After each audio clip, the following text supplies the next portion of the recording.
વાલા વૈષ્ણવો, જય જય શ્રી ગોકુલેશ.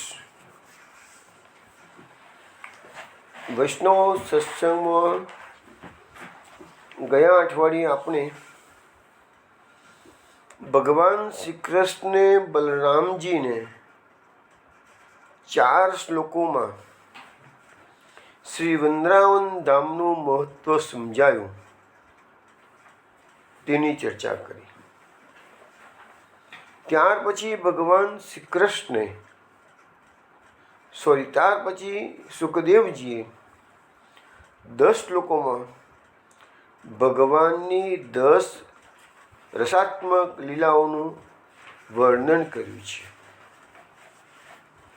એમાંથી પ્રથમ 3 શ્લોકોમાં ગયા અઠવાડિયે આપણે જોયું તો ગૌચારણ કરતાં વૃંદાવનનું રમણ કર્યું. મદાંત ભવરાઓ ભગવાનની કીર્તિનું ગાન પાછળ રહીને કરી રહ્યા છે. ભગવાનની પાછળ તો ભગવાન એ ભમરાઓની અવાજનું અનુકરણ કરે છે. આગળ જતાં મયુર નૃત્ય ભગવાને જોયું તો ભગવાને પણ પોતાના સખાઓને બલરામજીને આનંદ કરાવવા માટે એવું જ બલકે એનાથી પણ સુંદર મયુર નૃત્ય કર્યું. હંસોનું કુંજન ભગવાને સાંભળ્યું. ભગવાને એની પણ નકલ કરી છે. ભગવાન અત્યારે બરાબરના મૂડમાં આવી ગયા છે. બધા પોતાના ગોપ સખાઓને ખૂબ આનંદ કરાવવો છે. અને ભગવાન બતાવે છે કે આ બધાના જે અલગ અલગ અવાજો છે, તો ભગવાન એનાથી પણ વધારે સુંદર અવાજો કરી શકે છે. હજુ પણ બધી ઘણી વાતો છે જે આજે સત્સંગમાં આપણે જોવાની છે, કયા કયા અવાજોનું ભગવાન અનુકરણ કર્યું છે. પરંતુ તે પહેલાં આજે ઉષ્ણકાલનું એક ખંડિતાનું પદ આપ શ્રવણ કરો, પછી વાત કરીશું આપણે. કોને કે બુરાए भोर आए हो भवन मेरे, ऊंची दृष्टि क्यों न करो, कौन तेल जाने हो. कोने के बुराए भोर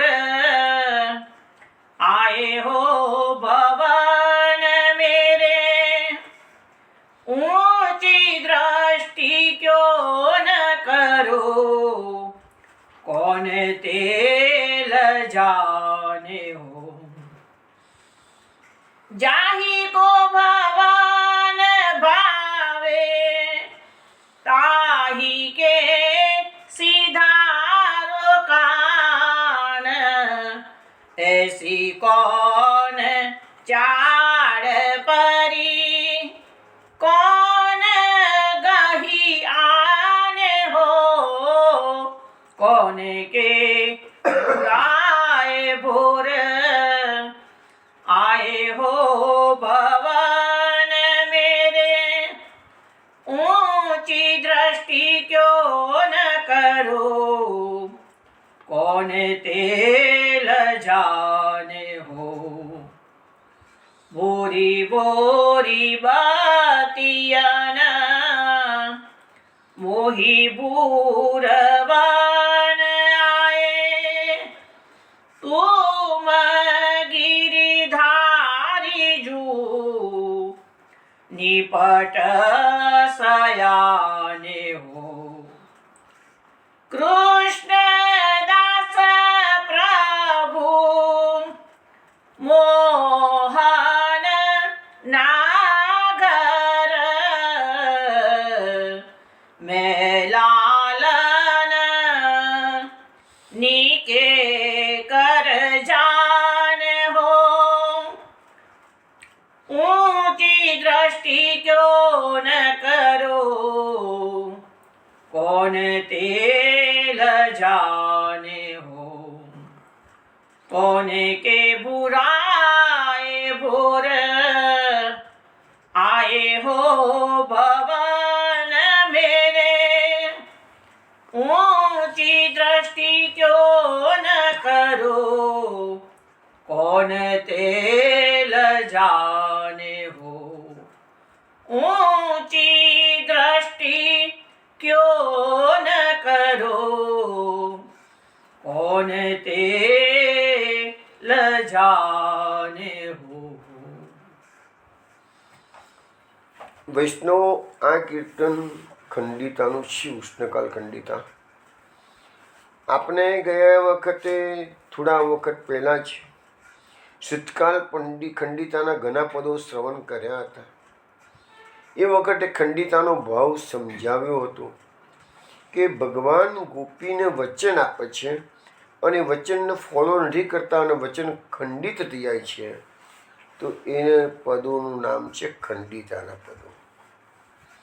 અહીંયા પણ પ્રશ્ન એવો થયો છે કે ભગવાન ગોપીને વચન, સખીને વચન આપ્યું છે રાત્રે પધારવાનું, નથી પધાર્યા, સવારે પધાર્યા છે.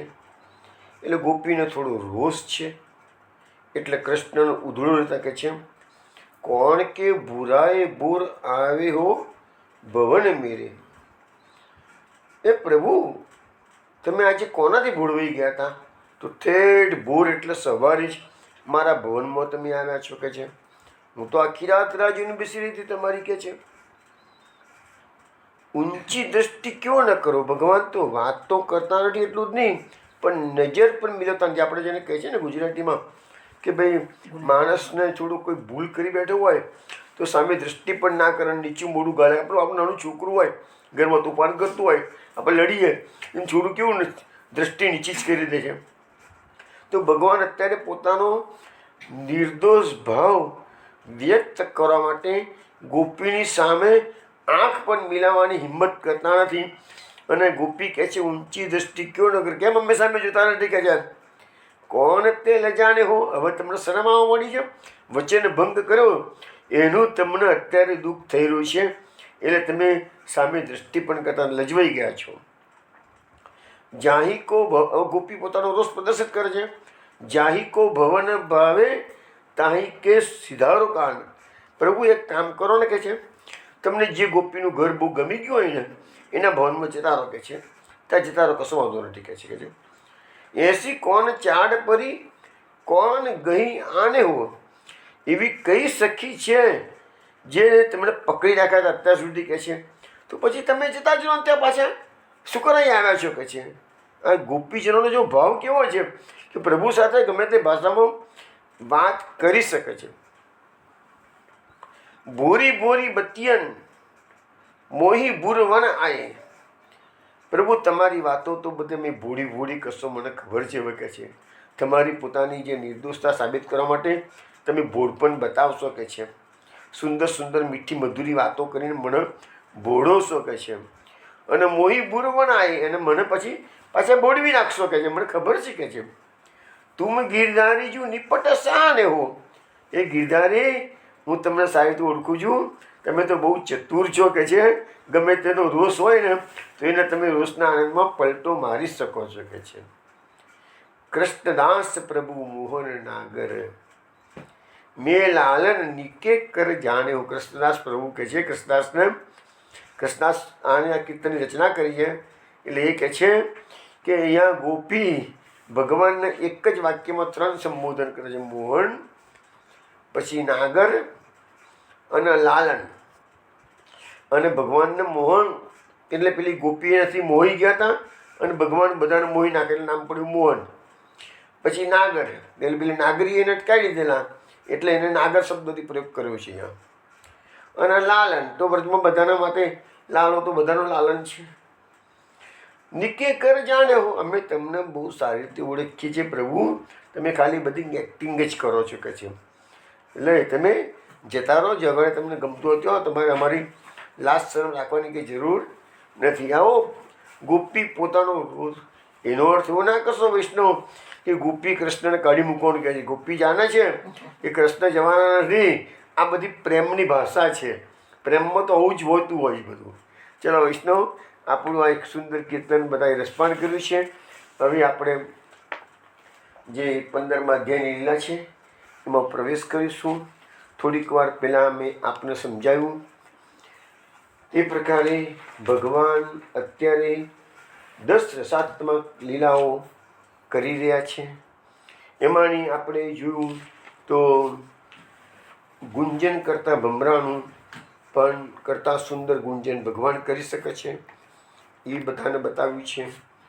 મોર નૃત્ય, કલહંસો એટલે રાજહંસોનું કુંજન, ભગવાન બધાની કોપી કરે છે.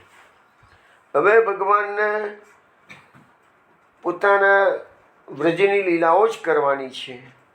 એ અત્યારે જે લીલા કરી રહ્યા છે એ ગોપ સખાઓને આનંદિત કરવા માટે. પરંતુ ખબર છે ભગવાનને આ બધા ગોપ સખાઓ થઈ આજે સાંજે ઘેરે જશે, તેમની માતાઓને, મૈયાઓને, બેન ભાઈને બધાને જ આખા દિવસની તે લીલાઓ શ્રવણ કરાવશે. એટલે ભગવાનની જે લીલાઓ છે એ આપણા કળિયુગના જીવો માટે તો સંજીવની છે જ, પરંતુ એ વખતના પણ જે વ્રજજનો હતા, સેવા રીતિ પ્રીતિ વ્રજજનકી જનહિત જગ પ્રગટાઈ, એ સેવા રીતિ પ્રકટ કરવાની છે. પ્રભુને ખબર છે કે પુષ્ટિ માર્ગ આવશે, વલ્ભાચાર્યજી પ્રાગટ્ય થશે, અને એ વખતે આ બધી લીલાઓનું લોકો પ્રેમથી જે રીતે ગૃહે ગૃહે ગોપ વધુ કદંબા સર્વે મિલિત્વા સંવાપ્યુગમ, તો કળિયુગમાં પણ અત્યારે ઘેર ઘેર બધા ગોપીજનો ભેગા થઈ અને આ લીલાનું ગાન કરતા જ હોય છે. તો એટલે ભગવાને શું કર્યું છે? આજે ગાયો બધી દૂર ચરવા જતી રહી છે. હવે પેલા ગોપાલો રોજ રોજ તો ગાયોને બોલાવે છે. પાછી કન્યું કહે ના, હું ગાયોને બોલાવું છું, કે છે. જુઓ શું કહે છે? એવમ વંદ્રાવનમ શ્રીમદ કૃષ્ણ પ્રીતમનાહ મેઘ ગંભીરયા વાચા નામ ભીર દુર્ગાન પશુન ક્વચિત આવયતી પ્રીત્યા ગો ગોપાલ મનોજ્ઞયા.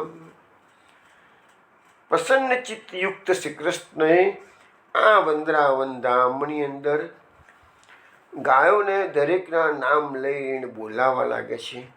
હવે જે ભગવાને વાણી પ્રકટ કરી છે કેવી છે?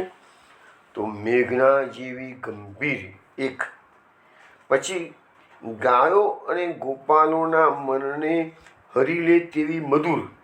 ભગવાનની વાણીમાં માધુર્ય છે અને ભગવાનની વાણી ગંભીર પણ છે.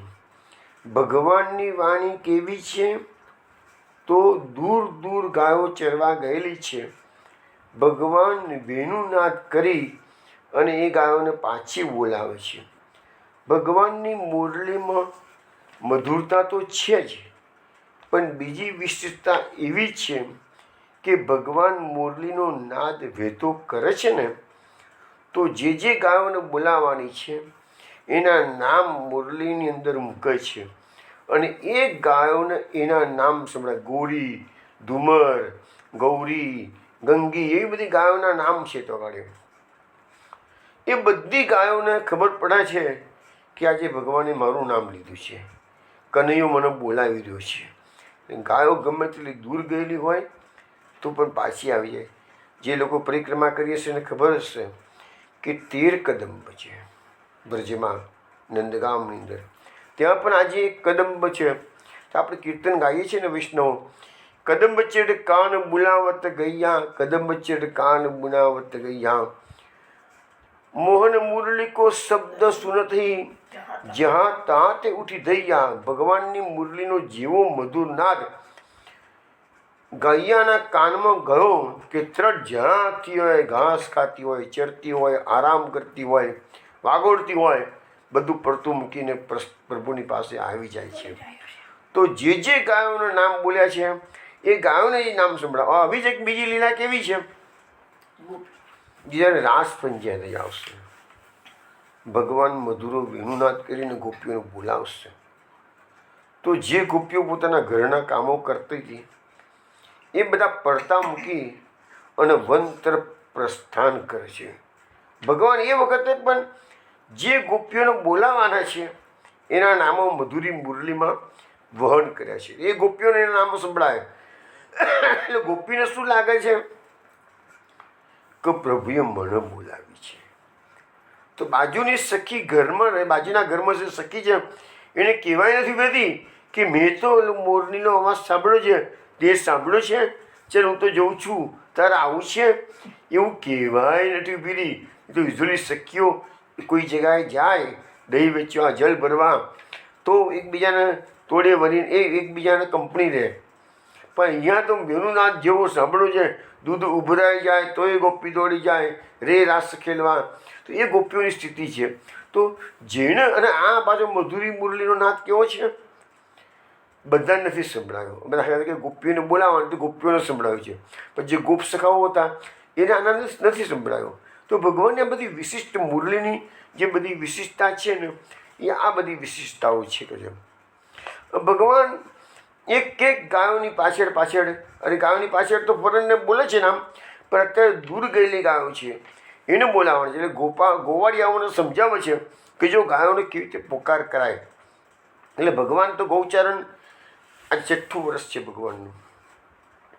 ગૌચરણ માટે પ્રથમ વાર પધારી રહ્યા છે. સાંજે ઘેર જશે ને એટલે મૈયાને કહેશે, મૈયા મેં કેસી ગાય ચરાઈ બૂझ દેખ ભલે ભદ્ર દેદાસો. જો ભગવાન કેવું પોતાની બળાસ મારે છે, મૈયાની જોડે જઈને વટ મારશે. જો પૂછી જો દાઉજ ભૈયાને કહે છે મેં કેવી સરસ ગાયો ચરાઈ કે છે. આ ગોવાળિયાઓ તો છે ને ગાયોને બોલાવતા હતા ને તો પકડ આવતી નથી, પણ મેં મુરલીનો નાદ કર્યો તરત આવી ગઈ કે છે ગાયો. તો એ ભગવાન આજે એક ગાયોનું નામ લઈને બોલાવી રહ્યા છે.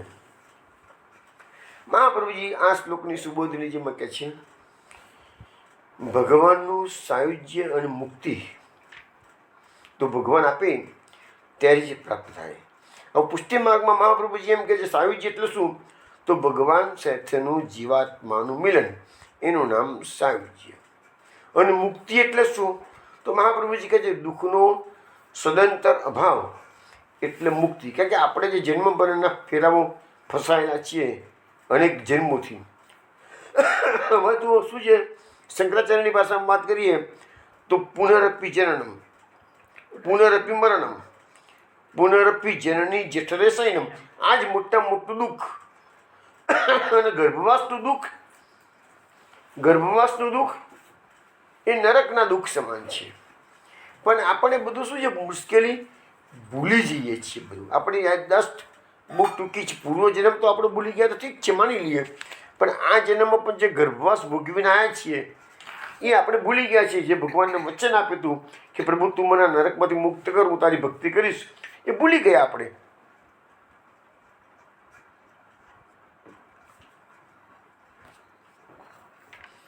હવે અહીંયા મહાપ્રભુજી સુબોધનીઓ વિશેષ સમજાવે છે કે મોક્ષ તો ભગવાન આપે ત્યારે જ પ્રાપ્ત થાય કોઈ પણ જીવાત્માને.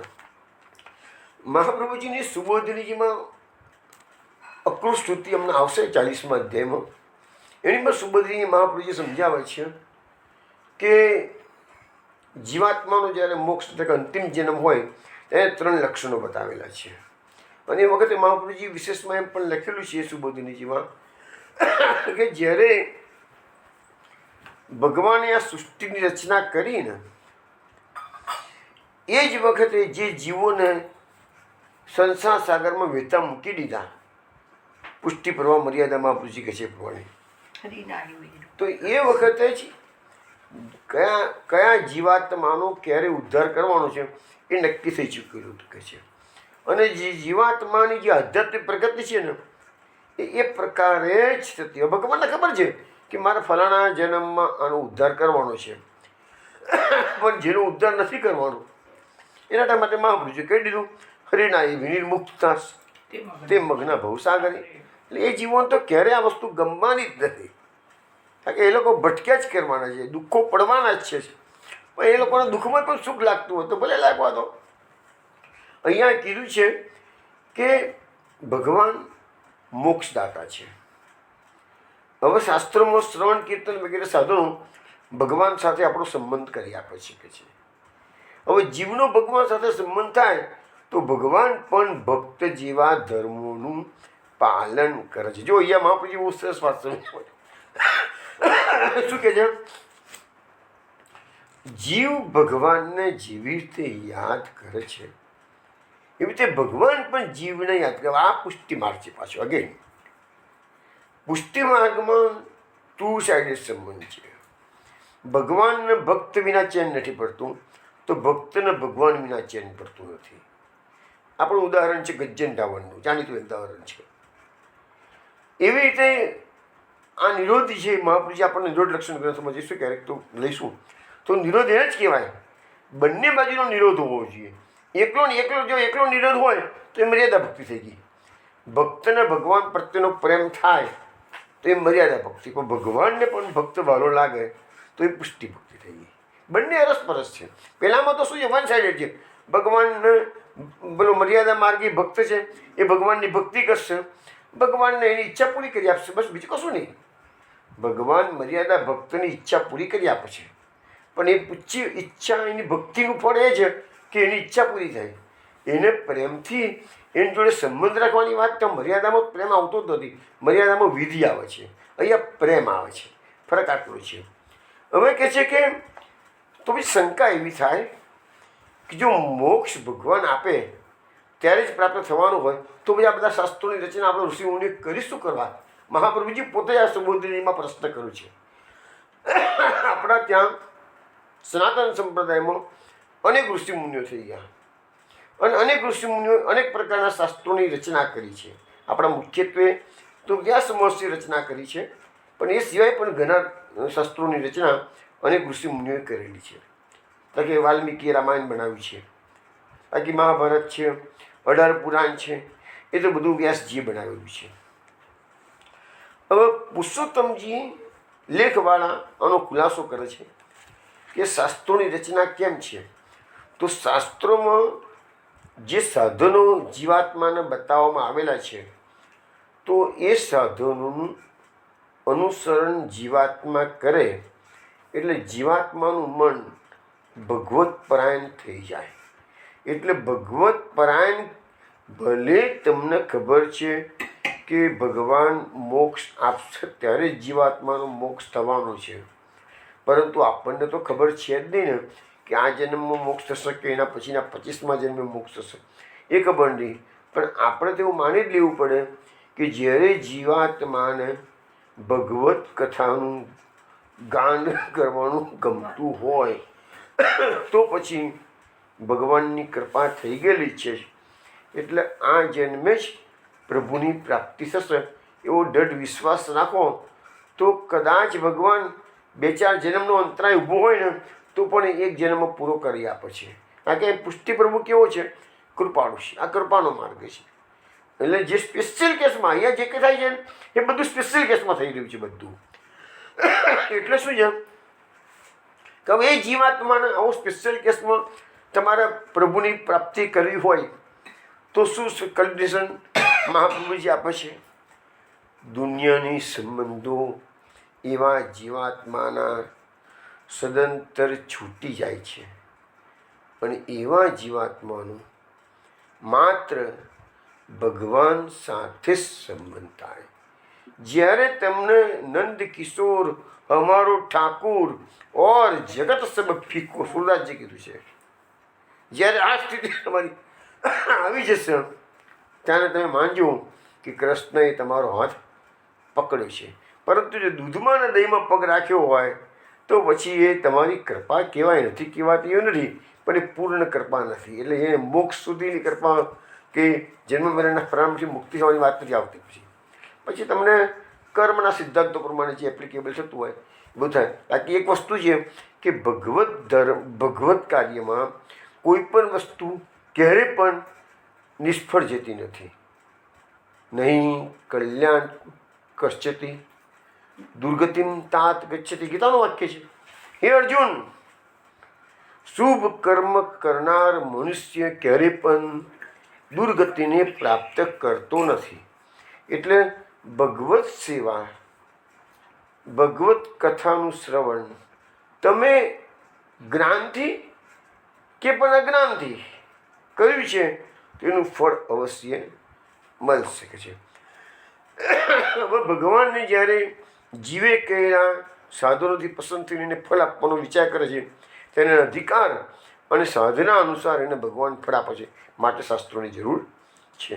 હવે મહાભારતનું દૃષ્ટાંત મહાપ્રભુજીએ સુબોધનીજીમાં મૂક્યું છે કે મહાપ્રભુજી કહે છે કે ભીષ્મ પિતામાં જ્યારે બાણ શૈયા પર પડેલા હતા અને એ ઉત્તરાયણની રાહ જોઈને બેઠેલા હતા તો ભીષ્મ પિતામહને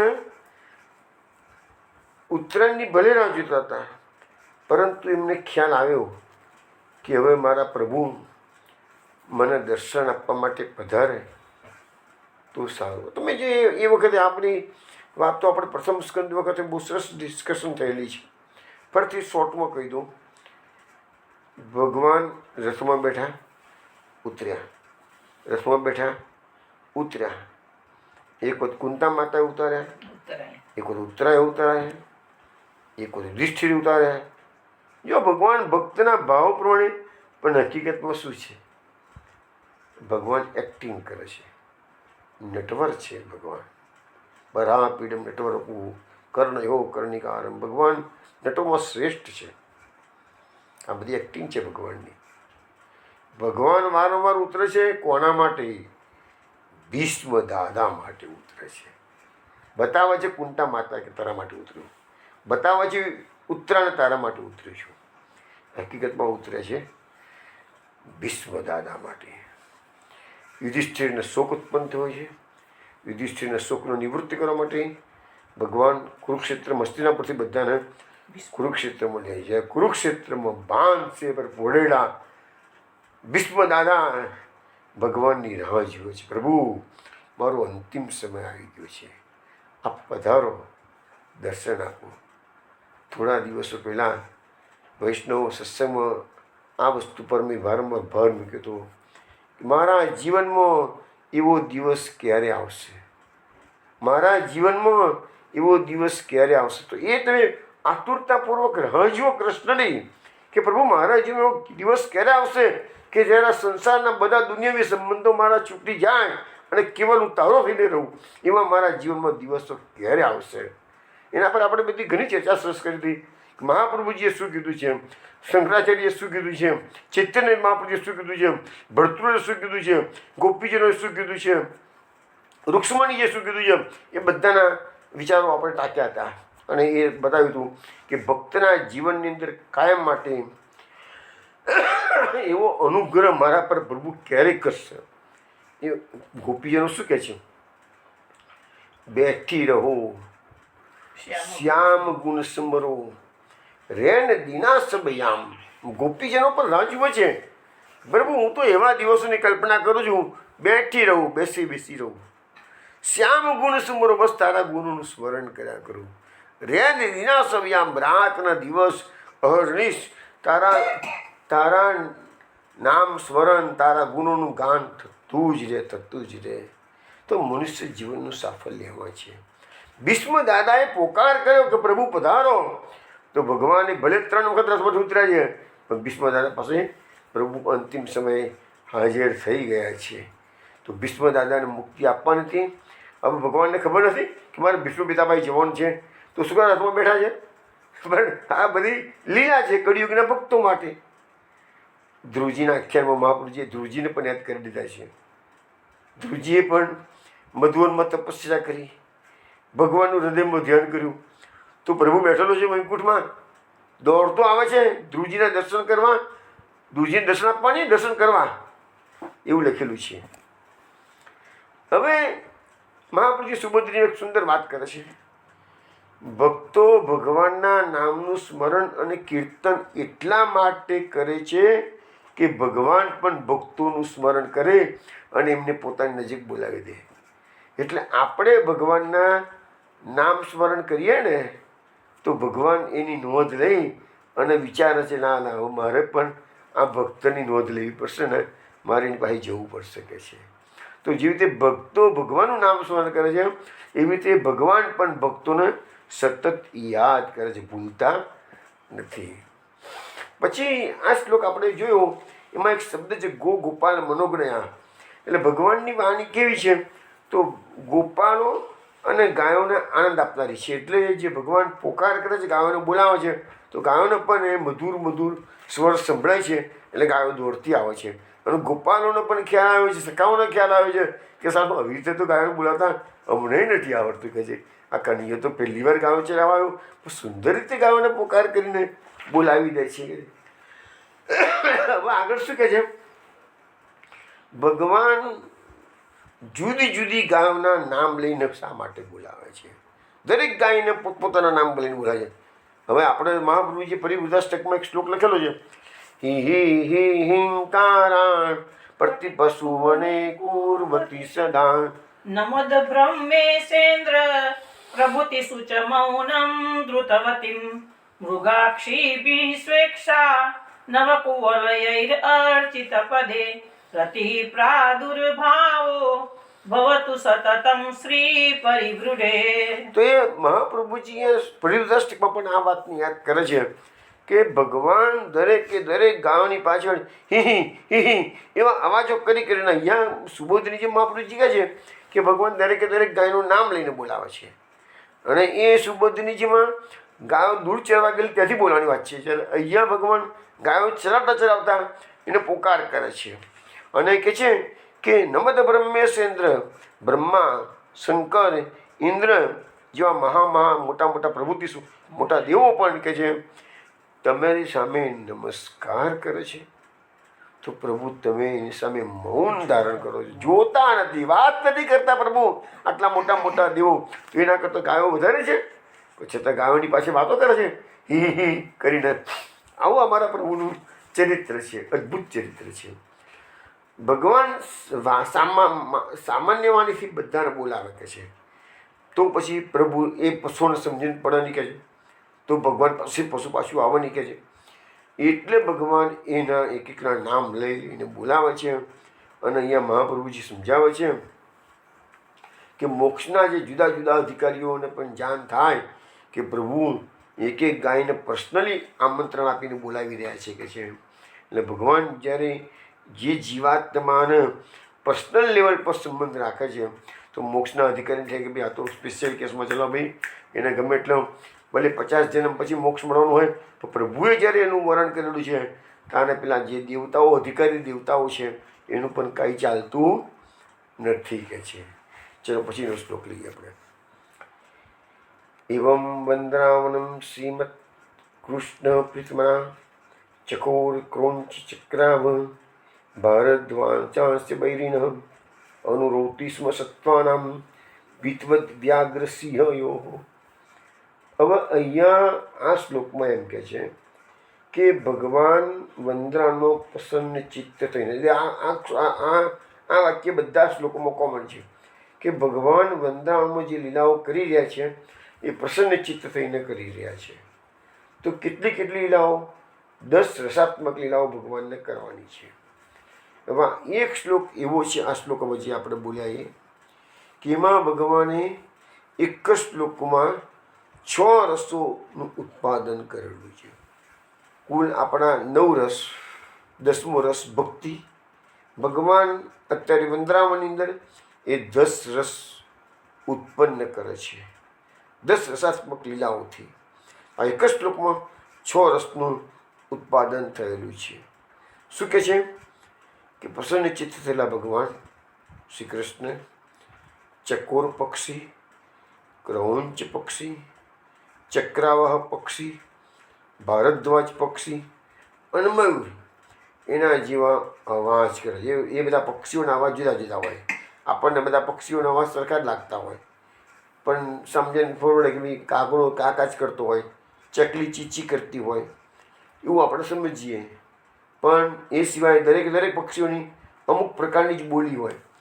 તો ભગવાન બધું સમજે છે એટલે એ બધા પક્ષીઓના જેવો જ ભગવાન અવાજ કરે છે. અત્યારે ભગવાન બધાની નકલ કરવા લાગે છે, બધાને એક્ટિંગ કરીને બધાને બતાવે છે. પછી વાઘ અને સિંહથી ડરી ગયેલા પશુઓ હોય, પ્રાણીઓ હોય એવો અવાજ કરે છે. મને બીક લાગે છે.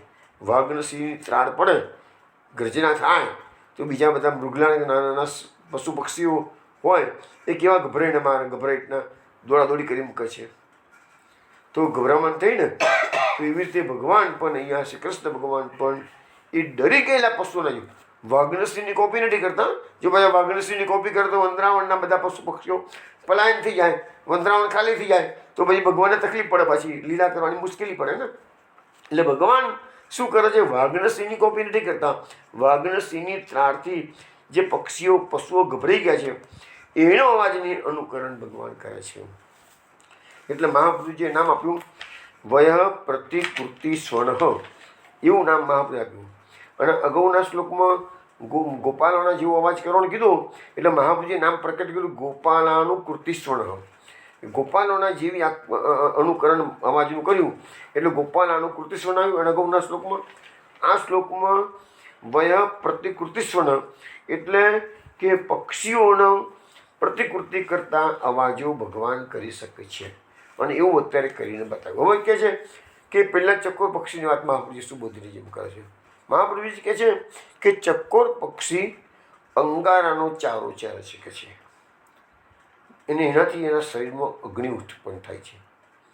હવે એ ગરમીની નિવૃત્તિ માટે ચકોર પક્ષી ચંદ્રમાના કિરણોનો ભોગ કરે. ચંદ્રમાના તો તમને ખબર છે ચંદ્રમાના કિરણો હંમેશા શીતળતા બક્ષે છે કે છે. તો કે ચકોર પક્ષી ચંદ્રમાના કિરણનો ભોગ કરે છે પણ આ અલૌકિક ભોગ છે. કારણ કે પૃથ્વી પર બીજું કોઈ પ્રાણી ચંદ્રમાના કિરણોનો ભોગ કરતું નથી. હવે મહાપુરુષજી કહે છે કે શૃંગાર રસના સંબંધમાં ચકોર પક્ષી જેવો ભગવાન અવાજ કરે છે. એટલે અહીંયા ચકોર પક્ષીનો જે અવાજ આવ્યો એ શૃંગાર રસનું ઉત્પાદન કરતો છે કે છે. તો ભગવાન એવો અવાજ કરે છે એટલે ભગવાન અલૌકિક શૃંગાર રસના ભોગતા છે એવું દર્શાવવામાં આવ્યું છે. હવે બીજું કોઈ પક્ષી છે તો ક્રૌંચ પક્ષી છે. તો ક્રૌંચ પક્ષીનો જેવો અવાજ ભગવાન કરે છે તે વીર રસ ઉત્પન્ન કરે છે. ભગવાન એના જેવો જ અવાજ કરી પોતાનામાં વીર રસ પણ છે એવું સાબિત કરે છે ભગવાન. પછી ચક્રવાક પક્ષી આવે છે. તો ચક્રવાક પક્ષીનો જે અવાજ છે એ કરુણ રસ છે કે છે. કેમ? તો ભગવાન એના જેવો અવાજ કરે છે તો ચક્રવાકીનો વિયોગ નિત્ય થાય છે. એટલે વિયોગની અંદર એ નિત્ય કરુણ રસથી રડ્યા કરતું હોય છે. અવાજ એ કરુણ રસનો હોય છે. એટલે ભગવાન એની પણ કોપી કરે છે એની પ્રતિકૃતિ કરે છે. પછી આવે છે ભરદ્વાજ પક્ષી કે છે. ભરદ્વાજ પક્ષીનું જે એમાં એવું કહેવાય છે કે ભરદ્વાજ નામના ઋષિ થઈ ગયા. હમણાં જે પ્રયાગરાજમાં કુંભમેળો ભરાયો ને ત્યાં ભરદ્વાજ ઋષિનો આશ્રમ હતો. જે લોકો ગયા છે બધા દર્શન કર્યા હશે. પ્રયાગરાજમાં આજે પણ ભરદ્વાજ ઋષિનો આશ્રમ અને રામાયણમાં વર્ણન આવે છે કે ભરદ્વાજ ઋષિના આશ્રમમાં રામચંદ્રજી જ્યારે વનવાસ કર્યો હતો તો અયોધ્યાથી પહેલાં એ પ્રયાગરાજમાં ભરદ્વાજ ઋષિના આશ્રમમાં ગયા હતા. અને ભરદ્વાજ ઋષિને પૂછ્યું છે કે મારે 14 વર્ષ વનમાં રહેવાનું છે તો હું ક્યાં રહું કે છે. તો ભરદ્વાજ ઋષિએ કીધું હતું પ્રભુ તમે ચિત્રકૂટમાં જાઓ કે છે. હવે એ વખતે તો ઘન વન હતું, રસ્તો બી ખબર ના હોય. તો એમાંથી લગભગ 50 ભરદ્વાજ ઋષિના 50 શિષ્યો છે ને એ રામચંદ્રજીને ચિત્રકૂટનો રસ્તો બતાવવા માટે અમને મોકલ્યા છે ભરદ્વાજ ઋષિએ. એ જ ભરદ્વાજ ઋષિને ત્યાં જ્યારે રામચંદ્રજી ચિત્રકૂટ વાસ કર્યો પછી ભરત તો મોસાળમાં ગયેલા હતા. આ બધો બનાવ બન્યો ત્યારે ભરતજી પાછા આવે છે. ખબર પડી છે કે મારા મોટા ભાઈએ તો વનવાસ લીધો છે. ભરત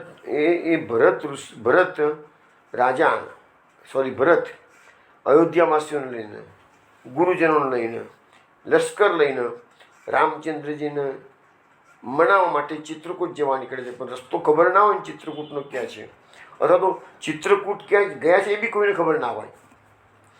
એટલે શોધતા શોધતા આ ભરદ્વાજ ઋષિના આશ્રમમાં આવે છે. ભરદ્વાજ ઋષિ જેવાને પણ એક વાત શંકા ગઈ છે કે આ ભરતના મનમાં પાપ છે કે આટલું મોટું લશ્કર લઈને એ રામને શોધવા નીકળ્યા છે. એટલે પહેલાં તો એની કસોટી કરે છે ભરતની. પછી ખ્યાલ આવે ના ભરતમાં રામચંદ્રજી માટે પૂરો પ્રેમ છે કે છે. એટલે મનમાં શંકા કરી હતી એ નીકળી ગઈ. પછી ભરદ્વાજ ઋષિએ આટલા બધા અયોધ્યાવાસીઓ, આટલું મોટું લશ્કર અને એ જે આત્મસત્તકલીનું વર્ણન વાલ્મીકી રામાયણમાં છે. સ્વર્ગના દેવોને પણ જે ના મળે ને એવું વૈભવ એમને આ અયોધ્યાવાસીઓ માટે પ્રસ્તુત કર્યું છે. એ ભરદ્વાજ ઋષિની જગા આજે પણ પ્રયાગરાજમાં છે.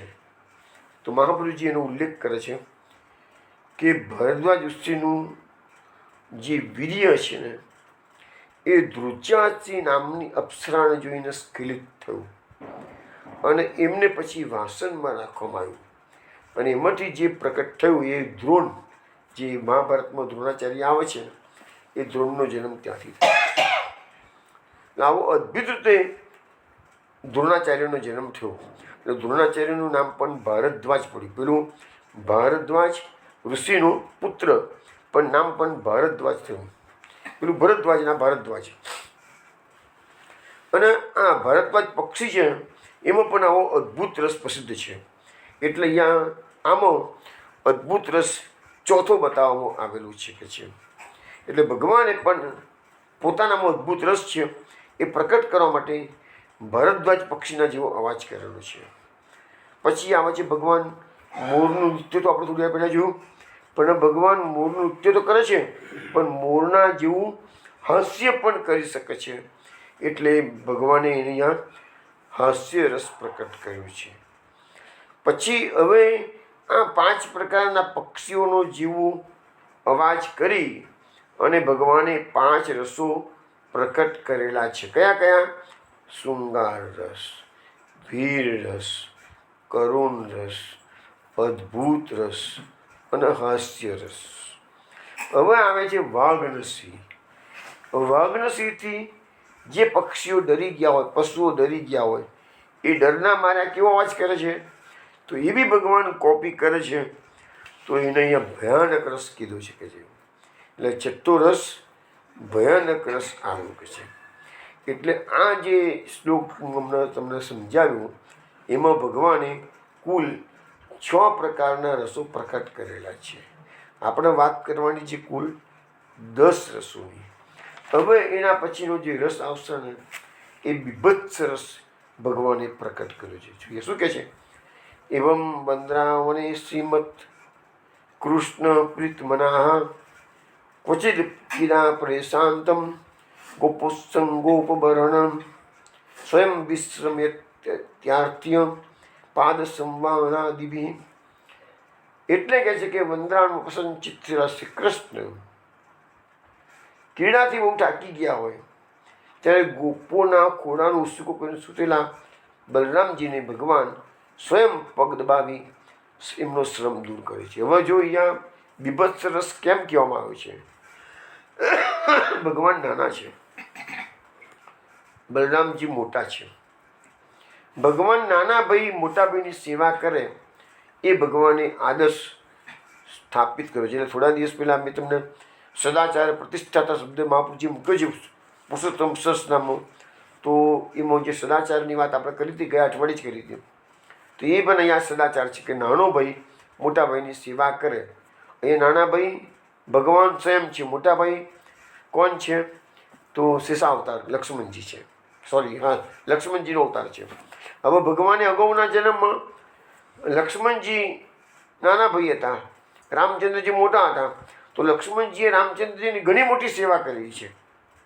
પણ આ જન્મમાં ભગવાને લક્ષ્મણજીને બહુ માન આપ્યું છે કે ભાઈ મેં લક્ષ્મણજીએ મારી ગયા જન્મમાં બહુ સેવા કરી કે છે, એટલે આ જન્મમાં મોટા ભાઈને માન આપવા માટે લક્ષ્મણને મોટા બનાવ્યા છે, બલદેવજી બન્યા, ભગવાન નાના બન્યા।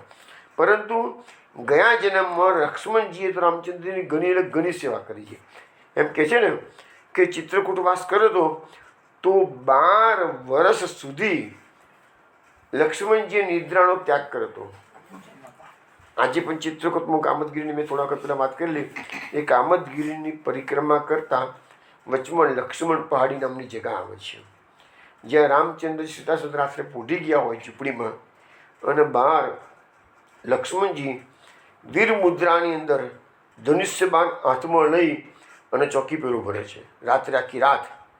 12 વર્ષ સુધી લક્ષ્મણજીએ અન્ન ગ્રહણ નથી કર્યું, સ્ત્રી ત્યાગ કર્યો છે અને નિદ્રાનો ત્યાગ કર્યો છે। એટલા માટે પેલી જે રાવણનો પુત્ર ઇન્દ્રજીત છે એને એની દેવીનું વરદાન હતું કે તને પેલા ગમે તે મોટો અસુર હોય ભગવાનની પાસે અમર થવાનું વરદાન માગે તો ભગવાન ક્યારેય કોઈને અમર થવાનું વરદાન બ્રહ્માજી કે ભગવાન કોઈને આપતા નથી।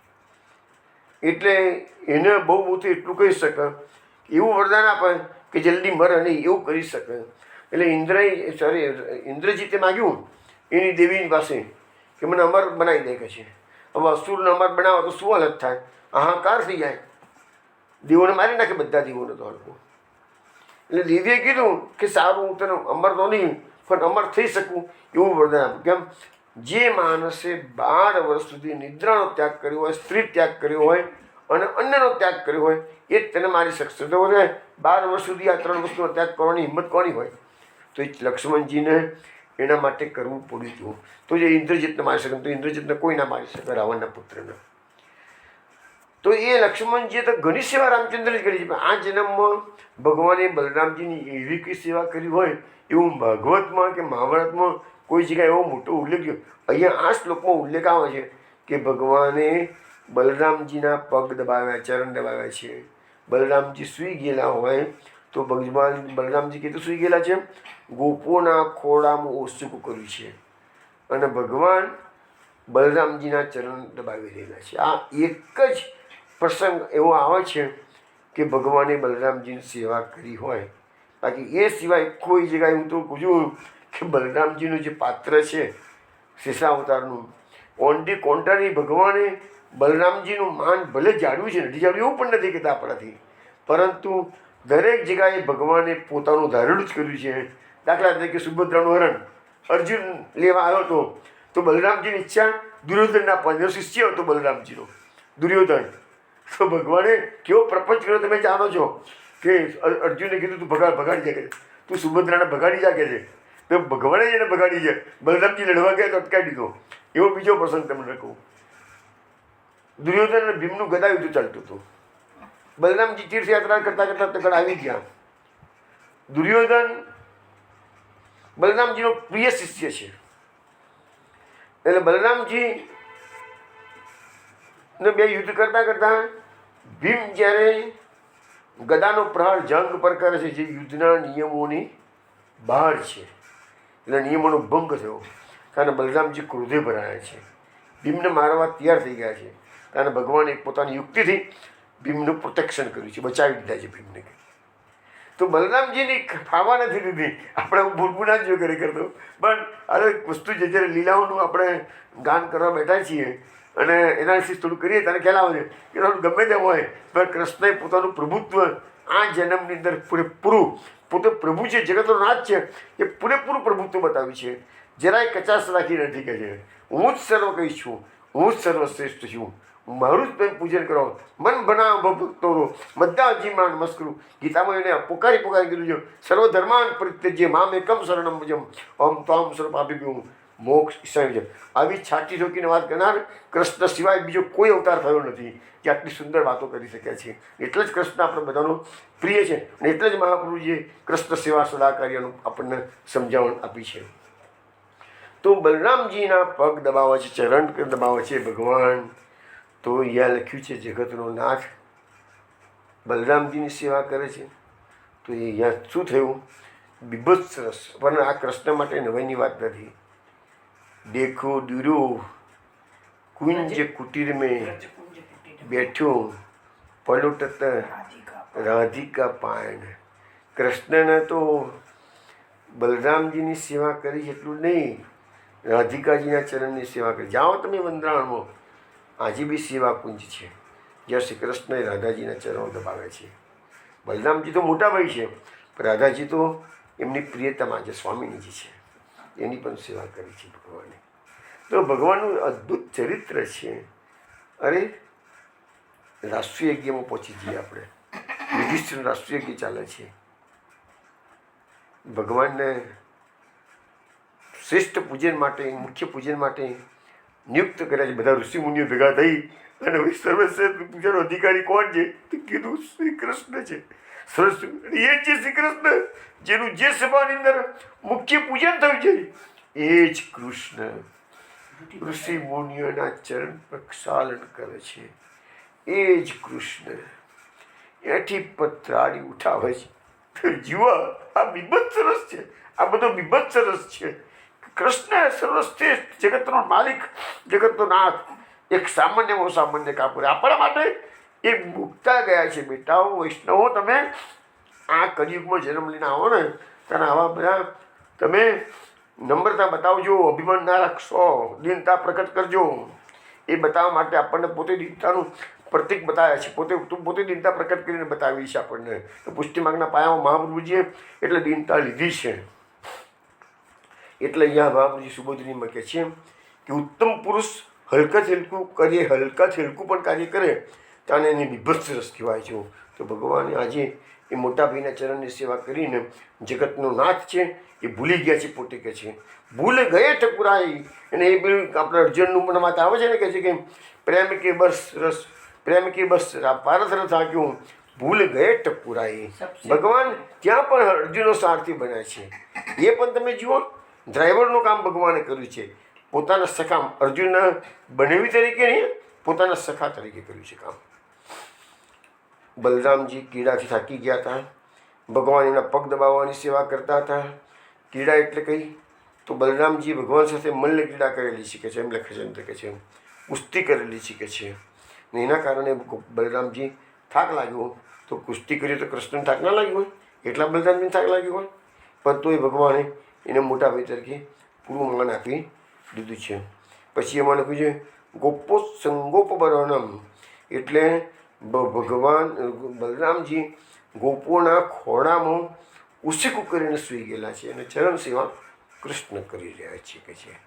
પછીનો શ્લોક આવે છે એટલે એમાં બીભત્સ રસ આવ્યો.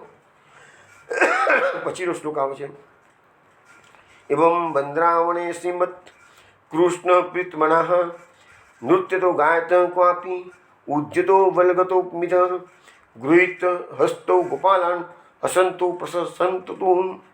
એટલે કે છે કે બંદ્રાણમાં પ્રસન્ન ચિત્તેલા શ્રી કૃષ્ણ હવે એવા કૃષ્ણ બલરામજી સાથે નાચે છે, ગાય છે, ક્યાંક એકબીજા સાથે કુસ્તી કરે છે, ક્યાંક પાછા સખાઓ સાથે બડાઈ મારે છે.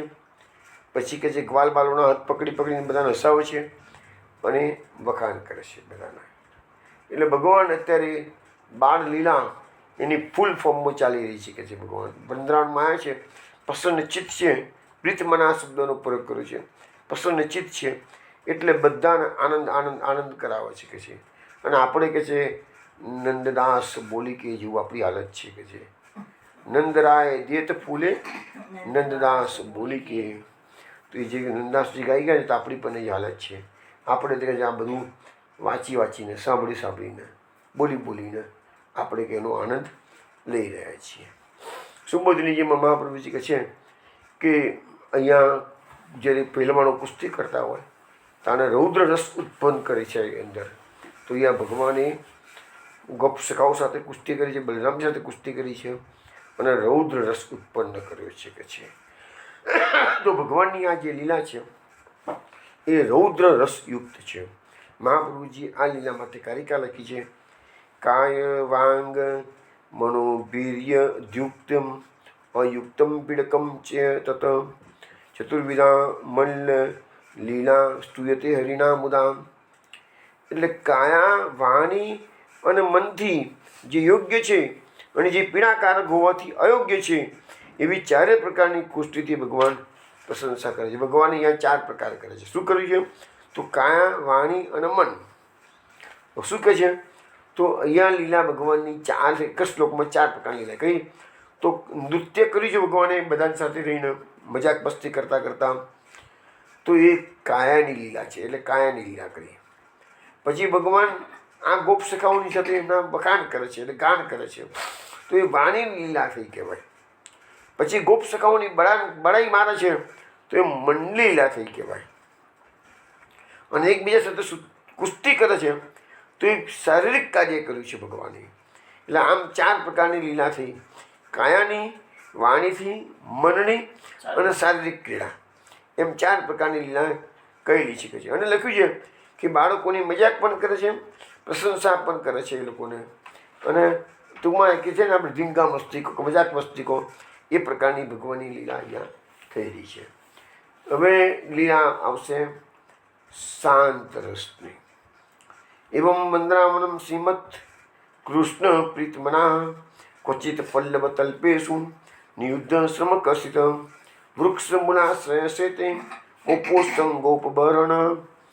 હવે આ લીલામાં શું કહે છે કે વૃંદાવનમાં પ્રસન્નચિત્ત થયેલા શ્રી કૃષ્ણ કુસ્તીથી થયેલા પરિશ્રમને જીતી ક્યારેક વૃક્ષોના મૂળમાં નવીન કોમળ પલ્લવોની પથારી પર ગોપોના ખોડાનો તકિયો બનાવીને શયન કરે છે.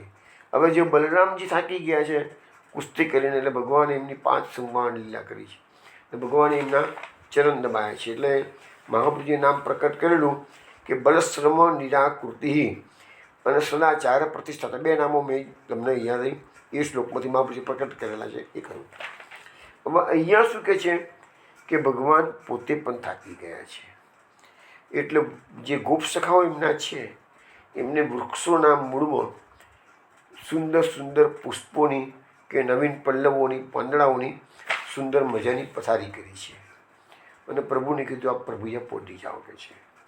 એટલે કોઈ ગોપ સખા એમનું છે એ કે પ્રભુ બરાબર ઉસીકું તો હું ઘરે લેવા નથી ગયો, ભૂલી ગયો છું લાવવાનું, પણ મારો ખોડામાં તમે ઉસીકું બનાવીને સૂઈ જાઓ કે છે. એટલે ભગવાન કોઈ ગોપ સખાના ખોડામાં મસ્તક મૂકી અને પોટી ગયા છે. હવે જો વૈષ્ણવ આપણે આ લીલાને યાદ કરીએ ને એટલે આપણને યાદ આવશે કર્ણ પરશુરામનો પ્રસંગ. પરશુરામના ખોડામાં કર્ણના ખોડામાં પરશુરામ પોટી ગયા છે અને પેલું ઝેરી જીવડું આવ્યું છે અને કર્ણની જંગને કુરી ખાય છે, અંદરથી લોહી નીકળે છે, પેલો ઉકાળો બનતો નથી, ઊભો થતો નથી. ગુરુદેવની નિદ્રામાં ખલેલ ના પહોંચે માટે એ નિદ્રામાં ખલેલ ના પહોંચે એટલે સહન કરે છે અને એ શુભ બનાવ બને છે. પરશુરામ છેલ્લે સાપ આપે છે, એ તમને ખબર છે. એવું પુષ્ટિ માર્ગનો પ્રસંગ લઈએ. દામોદાસ સરસાણીના ખોડામાં મહાપ્રભુજી પોઢ્યા છે, મુખારવિંદ સુંદર શિલા જતીપુરામાં. શ્રીનાથજી બાબા ઉપરથી નીચે પધારે છે. શ્રીનાથજી બાબાના જાજરનો નુપુરનો અવાજ આવે છે, દૂરથી હર્ષાણીજી અટકાવે છે. એ પ્રસંગ જાણીતો છે. તો આવી રીતે ભગવાન પણ આજે જેવી રીતે મહાપ્રભુજી હર્ષાણીજીના ખોળામાં પોઢ્યા છે એવી રીતે ભગવાન આજે ગોપોને સેવાની તક મળી છે. હવે મહાપ્રભુજી આની અંદર એક તો કીધું કે ભાઈ આ શાંત રસ ભગવાન પોઢેલા છે, શાંત થઈ ગયા છે, એટલે શાંત રસ પ્રકટ કર્યું છે. પછી નામ પ્રકટ કર્યું છે મહાપ્રભુજીએ સુબોધનીજીમાં તરુ મૂલ કૃતાશેષ તલ્પસાઈ. એટલે કે તરુમૂળ એટલે વૃક્ષોના મૂળમાં નીચેના ભાગમાં, કૃતાશેષ એટલે એમના બધા જે બાળકો છે બધા, તલ્પસાઈ એટલે પાંદડાઓની પથારી કરી હતી બધા ગોપ સખાઓ ભેગા થઈને. હવે અહીંયા મહાપ્રભુજી એવું સમજાવે છે ભગવાન અહીંયા અનેક રૂપો ધારણ કરે છે. ભાગવતમાં નથી લખ્યું, મહાપ્રભુ સુભદ્રીજી બતાવ્યું છે. હવે આટલું બધું વંદરાવન છે, કેટલા બધા વૃક્ષો છે. આ વૃક્ષો કોણ છે? પરમહંસ કોટીના ભગવદીઓ છે, રસની પ્રાપ્તિ કરે છે. એક વૃક્ષના મૂળમાં પ્રભુ પોઢી જાય એ પરમહંસ કોટીના જે મુનિ છે ને એને જ ભગવાનની સેવાનો લાભ મળે છે. ભગવાન તો પરમ કૃપાળુ છે. મહાપ્રભુજી સમજાવે સુબોધનીમાં અનેક વૃક્ષોની નીચે એમના ગોપ સખાઓએ પથારી તૈયાર કરી છે અને ભગવાન દરેક વૃક્ષના મૂળમાં પોઢી ગયા છે. આટલા બધા સખાઓ છે તો કોઈને કોઈ સખાના ખોળામાં પોતાનું મસ્તક રાખીને પોઢે છે. મહાપ્રભુજી સમજાવે છે કે આપણી જે જંગ છે ને એ વૈશ્યોનો ઉત્પત્તિ ભગવાનની સાસણમાં થયેલી છે કે છે ઉરુ, અને 2 ઉરુથી ખોળો થાય કે છે. એટલે ઉપબરણ શબ્દનો અહીંયા પ્રયોગ કર્યો છે એટલે માયાનું ઉપાદાન કારણ એટલે કે ઉસીકું છે. એ ગોપોના ખોળામાં ભગવાને ઉસીકું બનાવી દીધું છે અને વૃક્ષોની પથારી કરેલી છે, પાંદડાની પથારી કરેલી છે. એટલે જે મુનિજનો જે છે, પરમહંસો છે, એને સેવાનો લાભ ભગવાનની સેવા કરવા એ લોકોને મળી છે.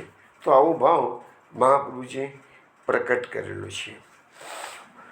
હવે અહીંયા શું છે કે કુલ 9 રસ પ્રકટ થયા. એક જ શ્લોકમાં 6 પ્રકારના અવાજ કર્યા અહીંયા આપણે જોઈ લીધું છે કે શૃંગાર રસ, વીર રસ, કરુણ રસ, અદ્ભુત રસ, હાસ્ય રસ અને ભયાનક રસ એ બધું એક જ શ્લોકમાં આવી ગયું. પછી બીભત્સ રસ, પછી રૌદ્ર રસ અને પછી છેલ્લે શાંત રસ. એટલે આવી રીતે આમાં ભગવાનની જે લીલાઓ છે એમાં 9 રસ ઉત્પન્ન કર્યા. 10મો રસ કયો છે? આપણા શાસ્ત્રોમાં 9 રસની જ વાત છે, પણ મહાપ્રભુજી 9ની જગ્યાએ 10 રસ બતાવે છે. અને 10મો રસ છે એ છે ભક્તિ રસ છે, જેના પર પુષ્ટિ માર્ગ ચાલી રહ્યો છે. આપણે 9 રસની કિંમત નથી આપણા માટે 10મો ભક્તિ રસ છે, એની જરૂર છે. હવે જોઈએ શું કહે છે? એવમ મંદાવણમ શ્રીમદ કૃષ્ણ પ્રીતમનાહ પાદ સંવાનમ ચક્રુ કેચિદસ્ય મહાત્મના અપરિહત પાપમાનો વિજનય સમવિજયન. એટલે હવે અહીંયા શું કહે છે? ભગવાન માટે સંબોધન કર્યું છે મહાત્મન. એટલે ભગવાનને અહીંયા મહાત્મા બનાવે છે. તો મહાત્માના આ બધા સખાઓ કેવા છે? તો કોઈ ગોપ સખાએ ઉસ્તિકું બનાવ્યું પોતાના પગમાં, એટલે કે ખોળામાં. તો બીજા સખાઓ મહાત્માને ચરણ ચંપી કરી પગ દબાવી રહ્યા છે કે છે. અને પાપોથી મુક્ત થયેલા બીજા સખાઓ છે ને એ પંખાથી પવન નાખે. જુઓ, ભગવાનની સેવા કરવા માટે જીવો કેટલા તત્પર છે.